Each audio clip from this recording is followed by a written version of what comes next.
no, come. So everybody. I have. I've got a little in the garage. My nursery's the garage. Who doesn't like shortcake, Kathy? It's just sitting on the concrete. Thinking they must be getting into it or You said that loud, Bruce. out. So, the I bigger. had it on biscuits this weekend. I like them both. I guess. Pretty much like. I don't know. I don't know. I think they're just too smart for me. Take off, we got that one.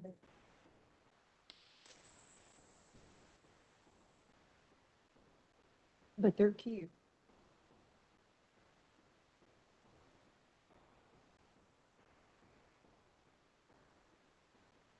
And,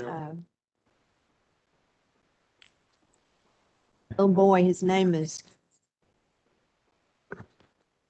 I didn't know. This meeting is now called back into order. We'll just recently finished our executive session to discuss appointments.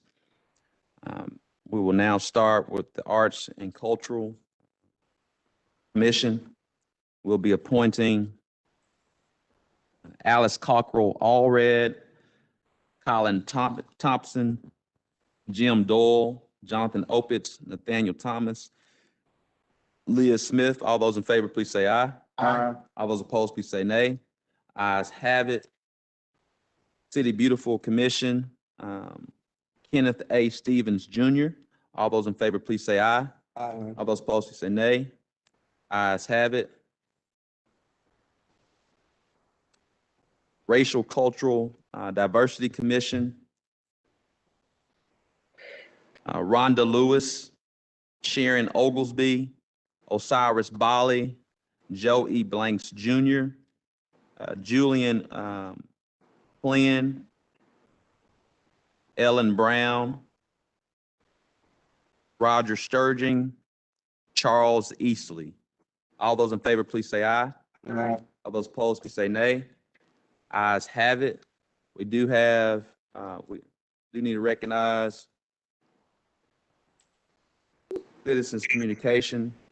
Tammy Fleming, we know Tammy's not here, but do want to recognize her name. Sammy Robinson, John Webb spoke on an agenda item. Theodore Huffman spoke on an agenda item. Jase Yashif, James Houston, Ellen Fennell, Kimberly Lee. Ellen Fennell was here to speak on the sales tax. Kimberly Lee here to speak on the sales tax. The others were here to speak on the youth violence project. Shanita Simpson Terrell,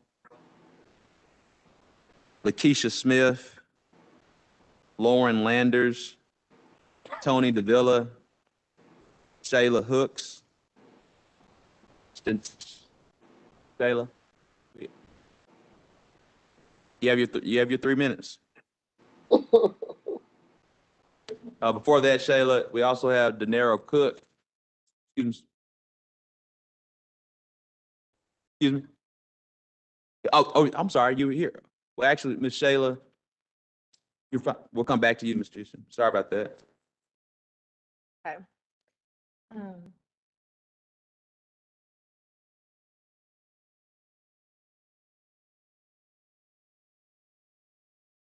Today I'm coming to address the board, the mayor, and the city manager. I spoke with the city manager about 3 weeks ago about this issue. Ms. Hooks, we can't hear you. So I spoke with the city manager about 3 weeks about this issue. Nothing has changed. I deal with Mr. Evans and Kevin Howard directly in the housing department. Mr. Evans constantly finds things to pick apart when it comes to my business and me placing bids. I have tried over and over to come to an agreement with him and how he continues to pick. Ms. Hooks, please speak into the mic. The other board members I'm can't hear you. sorry.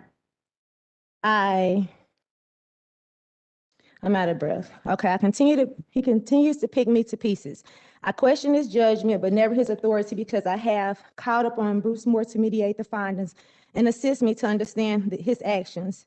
The response I received from Mr. Moore is, why am I bidding so low?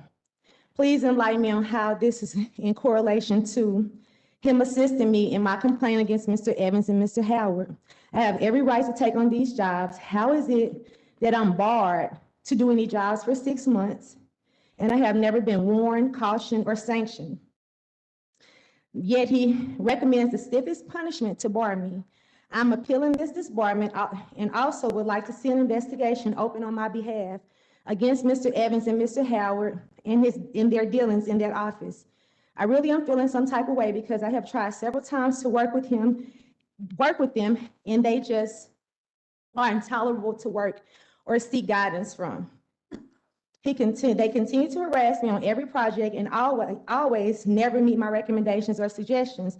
I think he should be held liable for his actions, their actions, and the numerous complaints against them. I'm charging him with being prejudiced against his own kind.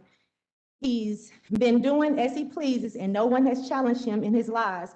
He has gotten cocky with his social and institutional power, and it's a system of advantages for him and how he wants to treat others. I have been suspended March 15th. I've never received a complaint. I came here numerous times to get help, and the only help I received was a letter from Kevin Howard on March 15th saying I was barred. And I need some sort of answer because the only other thing I could do is sue the city. Thank you, Ms. Hooks. So you still have time, is the time allotted? Is there any way you can help me with this situation? Mayor. Director Wright, you, Mr. Moore, as I understand it, Mr. Howard was going to meet with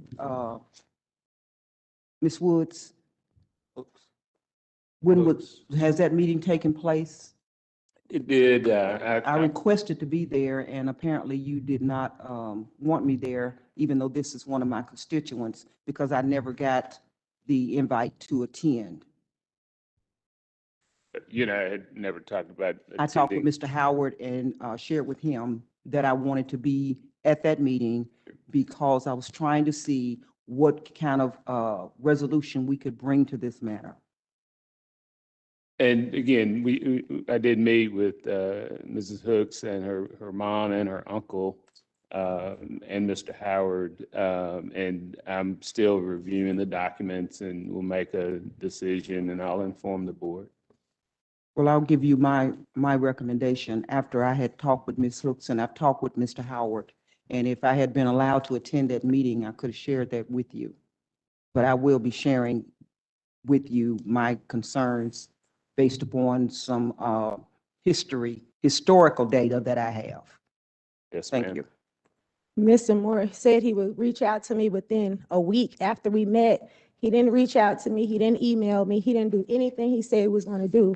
And I have been contacting the city since September 18th, since my first job doing the roofing jobs. I contacted them. I emailed them. I messaged them. I had several meetings planned, but nothing ever. so your 3 minutes is now expired. Thank you. Our pleasure. Mr. Houston.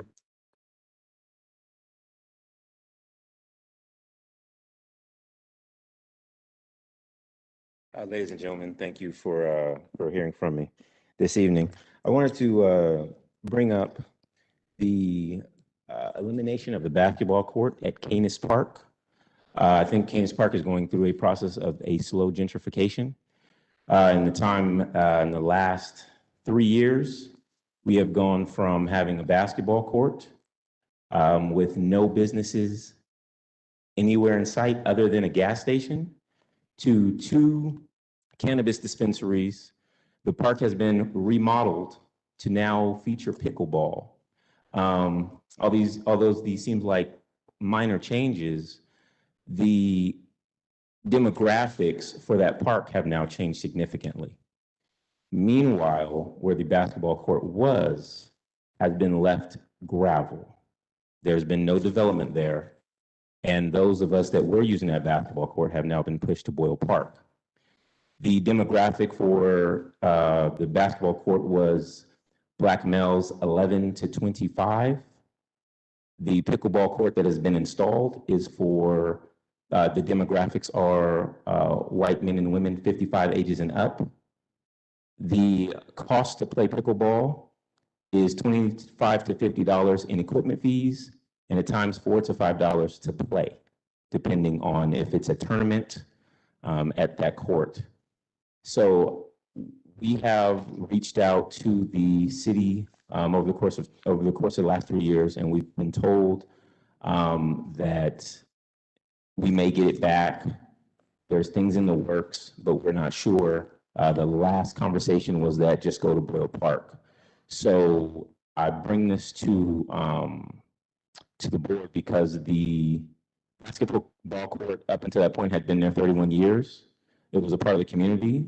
And then because of the highway expansion at 630, it was erased and never replaced with anything else. So as this process is happening, I'm not quite sure what the city is planning for that space. I hope it is to put the basketball court back. However, if not, as it sits there, it will become a possible living quarters for our homeless population here in Arkansas. Thank you. Mayor? I have something to, Mayor. Director Wright, Director Phillips had his hand up first, then Director Wright. Thank you, Mr. Houston. Mr. City Manager, I've received phone calls and emails about the court too, and I meant to follow up with you. So can you tell us what the plan is for the area? Sure. It was always our intent, along with the highway department, to put the court back in. In fact, that was part of an agreement. There apparently was some additional cost that the contractor, I'm drawing a blank on the name, was it Mobley? Or who did that project? Mr. Moore, I'll give the update. I think we all know historically what that park means to this city. We know there were some highway issues. We thought they were going to be replaced. Cromwell Architects and Manhattan Contractors, I believe. Manhattan Contractors were working on that process. We won't share all the details. There were some Arkansas Highway Transportation Department details that changed, which caused the project that we thought would have come to fruition once the 630 project was complete was not able to happen, and due to some costs, and those costs were dealt with some details with the Arkansas Highway Transportation Department. So it had to be put on the shelf. We have, since that point in time, worked diligently with Parks to develop a plan to bring those courts back. We do have a plan to bring those courts back. It is, Mr. Moore, if you explain what the next step, because we do have a plan for that. So to answer your question, it's our intent to bring those courts back as soon as possible, hopefully within this year. Mr. Moore is going to share that process. Sure. We have the plans. They're all finalized, and we'll be coming to the board in May with the with how we're going to pay for that particular improvement and another one. So I feel very confident that that'll come in May, and then we'll be able to get started on it. So I agree with the mayor. We should get that done this year. So, Mr. Houston, we've been listening to the community's concern on that. That's the reason why once we got the news that Manhattan Construction, they're actually out. They're a construction company that does a lot of work with the highway department. They're actually out on 65th Street. When they figured out that they couldn't get the savings that they thought they would have got to help fund it themselves, we had to go back to the drawing board. But we do have a plan and a process in place that will be shared as soon as possible, as Mr. Moore shared. Director Wright. Mayor Scott, that is Ward 6, and I would appreciate it greatly if you would give me the due respect to let me know what your plans are with regards to Ward 6 and the parks there, as well as to Mr. Moore. I would appreciate it if he would let me know. I too have been concerned about that, but I did know that there was some issues with contracts. But I would like to have a copy of the plan and to know what's going on. Yes, ma'am. We'll definitely get you the plan as soon as possible, but we haven't got to that point yet. That's the reason why you hadn't seen it yet. Well, I would you like will to be in the discussion. It's part of my concern. You will be a part of it. Yes, ma'am. Mayor, Yes, ma'am. did you see my hand been waving for long? I didn't see it, Director Hendricks, because I was looking to my left and not in front of me, so I apologize. Well, that was when the young lady was speaking. I would like to also chat with Mr. Moore and somebody, because this young lady has been ignored by black males, and I'm concerned about that. The young lady that came, and I noticed that Director Wright said she was concerned. I'm real concerned as a black female. You know, we all have past histories, okay?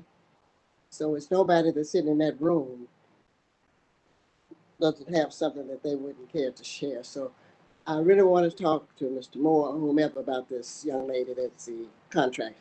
I had also talked with Kevin, but I never got a response. You know, and they don't know who they fooling with when they start ignoring me. I was there before they were. I was there because of where they are right now. Thank you. Thank you so much.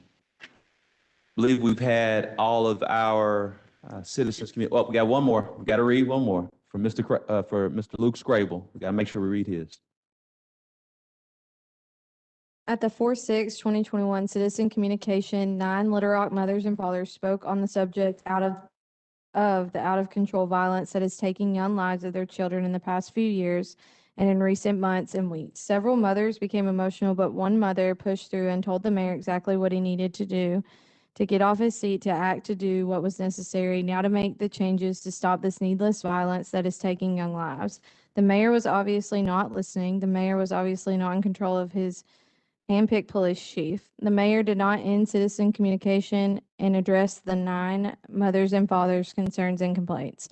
What our elected mayor did was address something that was not even written on the agenda that night for the public view. Our mayor went into discussion into something that is truly a subject that is more important on his mind now, and that is the 1 cent initiative that he is trying to get the Little Rock taxpayer voters to embrace and to vote to generate $1 billion new taxes over the next 10 years. Mayor Scott Jr. was not interested in discussing the high crime rate that is taking young black lives in Otter Creek, which used to be a peaceful part of Little Rock. He was not willing to speak about the families that are grieving over the losses of their young children, as his handpicked police chief has yet to find his way in reducing the murder rate under the mayor's leadership. In December 2020, Mayor Frank Scott Jr. made a very racist point of order to make sure the city of Little Rock knew he was in charge of the Little Rock Police Department's management, and his police chief was going nowhere. Now the citizens are turning in to see when the leadership from the mayor's office will direct his police chief to stop the killings in the streets that are taking young lives, are a rate that is making the FBI list settings records for being the highest murder city for a city the size of a population of 200,000 citizens. If we can get Mayor Scott Jr. to focus on the city of Little Rock instead of his own interests, we could first get rid of his corrupt police chief as a priority 1 and then put away the foolish notion of thinking he will get the Little Rock taxpayer voters to vote for raising $1 billion new tax dollars. Luke Scrable. We have a motion and a second to adjourn. So moved. There's a motion second. All those in favor, please say aye. All those opposed, say nay. Ayes have it. Meeting adjourned. Man, you forgot my question, but that's, I mean, we were